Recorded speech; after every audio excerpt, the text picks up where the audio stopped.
The backdrop of all of this is the ceasefire, right, between Israel and Iran. As we said earlier, it might have seemed shaky, but it's holding. It's holding.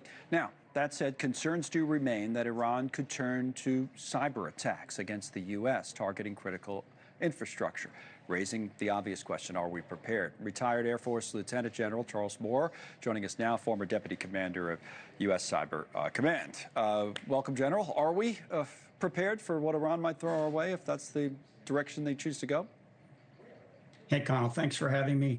Well, I think first you have to take a step back and realize that from a historical perspective, Iran has shown the ability to come after critical infrastructure targets, power companies, water utility companies, and even financial companies in the past. In fact, they've been able to attack some of those same type of targets in Israel as well. But I think the real question is, are they willing to do that under the current circumstances? So in the past, they've had the capability and the willingness, but right now, as you've indicated several times, this is a very fragile ceasefire. And of course, that sets the stage for a hopeful end to all of the war that's been going on. And I think the last thing that the Iranians want to do right now is disrupt that. To your point, right here, I will put it up on the screen. I'm looking at the cyber attacks of the United States from November of 23 to April of 24.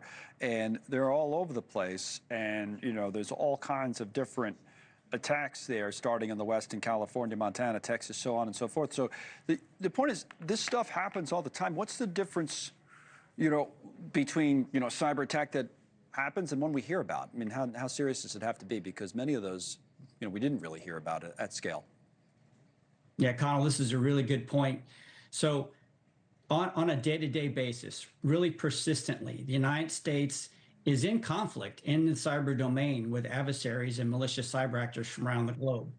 The vast majority of the time, those operations that are being conducted against us are happening below the level of use of force, or what we would consider an act of war.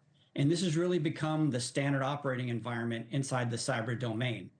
So anytime someone goes above that threshold or takes some type of action that may result in the loss of life or significant economic impact, those types of things, that's when the United States is most likely going to up the ante and potentially escalate, not just inside cyberspace, but potentially in the physical environment as well. Where is that line? Is it defined? It's not clearly defined, and some of that ambiguity is purposeful. But again, most nations at this point, over time and through a lot of dialogue, a lot of diplomacy, and even through just the execution of these operations, the line has really been drawn at loss of life, significant economic impact, some type of attack that might take the ability for a nation to defend itself. Those types of operations tend to be frowned upon. And obviously, if you go after critical infrastructure and you take those types of facilities away and their ability to deliver for the American people, that starts to get close to that red line. And specifically on Iran, does Iran traditionally operate as a state actor here, or as they do in other theaters, do they kind of farm it out to proxies and the like? How does Iran work in cyber? Yeah, Connell, they like to do both. Okay. Sometimes we'll see them directly operate with their cyber operators. A lot of times, just like they'd like to do from a terrorist action standpoint, they'll farm that activity out to proxies and folks that hopefully can help them maintain some type of separation and deniability about the operation.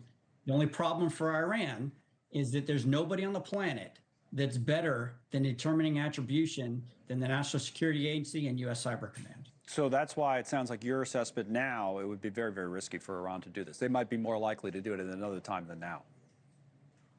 Connell, that's exactly what I think. I think right now, they're very happy to have the United States not conducting any type of offensive operations, whether it's in the physical environment or the cyber environment, against the regime.